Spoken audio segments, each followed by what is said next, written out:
ঈদ মানে খুশি, ঈদ মানে আনন্দ, ঈদ মানে প্রত্যেকের সাথে ভালোবাসা ভাগাভাগি করে নেওয়া। ঈদ মোবারক, ঈদ মোবারক, ঈদ মোবারক। সবাই আমার পক্ষ থেকে অনেক অনেক ঈদের শুভেচ্ছা। তো ঈদের দিন আমার প্রথম কাজ হলো সবার বাসায় ঘুরতে যাওয়া, সালাম করা আর সালামি নেওয়া। তোমরা আবার মনে করো না আমি শুধু ঘুরতেই যাই সালামি নেই, বাসায় কিন্তু আমি অনেক কাজ করি। এই যে পোলাওটা দেখতেছো সেটা আমি তৈরি করেছি, তান্দুরি চিকেনটা করেছে আমার বোন, আর আমি করেছিলাম নুডলস। গাইস করার সময় এত ব্যস্ত থাকি যে ফুটেজ নেওয়াই হয়নি। কিউট বাবুটা আমাদের পাশেই থাকে, আমাদের সাথে ঈদ মোবারক করতে আসছে। বাড়ির লেনটি একটু পরে এসে আমাদেরকে ডেকে নিয়ে গেল তার হাতে স্পেশাল জিনিসগুলো খাওয়ানোর জন্য। তো আমাদের বাড়ির অনেক আন্তরিক একজন মানুষ, সে আমাদেরকে স্পেশাল ভাবে অনেক অনেক ভালোবাসে। অ্যাকচুয়ালি তাদের বাসায় আমরা অনেক বছর ধরে থাকি, তাই এরকম আন্তরিক সম্পর্ক আমাদের সাথে হয়ে গেছে।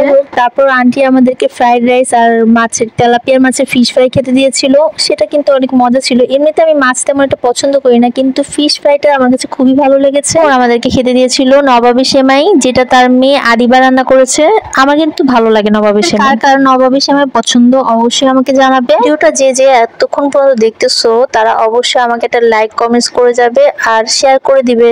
Thank you. ততক্ষণের জন্য অনেকক্ষণ ধরে অপেক্ষা করছিলাম।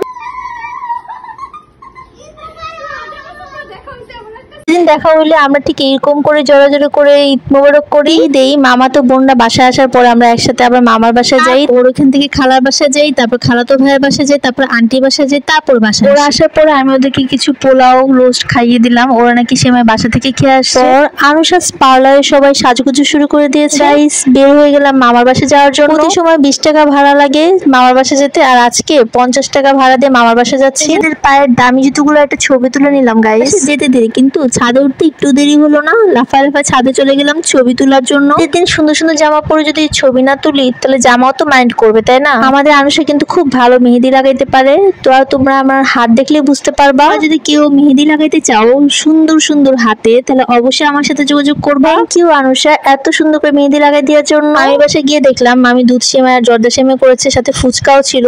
তো যেখানে যাই খাওয়া দাওয়া আর খাওয়া দাওয়া না করলে তো ঈদই কমপ্লিট হয় না। যার বাসায় যাই শুধু খাই আর খাই। তো মামা মামি কিন্তু আমাকে সালামি দিয়েছে। আসলে সালামি পেলে মনটা বিশাল হয়ে যায়। যারা সালামি দেয় তাদের মনটা কিন্তু আরো বিশাল বড় গাইস। এই দে তোমরা কে কত টাকা সালামি পেয়েছো অবশ্যই আমাকে জানাবে। তো আমরা মামার বাসা থেকে চলে গিয়েছিলাম মিষ্টি আন্টির বাসায়। মিষ্টি আন্টির বাসায় যেয়ে দেখি মিষ্টি আন্টি নাই, সো ওইখান থেকে আমরা চলে গিয়েছিলাম আরেকটা আন্টির বাসায়। বাসায় ঢুকে দেখি তারা সবাই পুরান কাপড় পরে বসে আছে। আমি মনে করি ঈদের দিন সবাইকে নতুন কাপড় পরা উচিত, মন ভালো থাকে, ঈদটাও আনন্দ কাটে।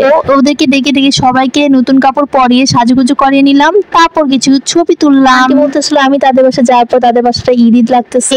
আমি সবসময় সবার বাসায় যে ঈদের দিন আনন্দ করা পছন্দ করি। ঈদের সারাদিন আমার এইভাবে ঘুরতে ঘুরতেই যায়, আর রাতে বাসায় আসছি 11:30টায়। বাসায় এসে আর কোনো কিছু খাওয়া হয় না। Thanks for watching, tata.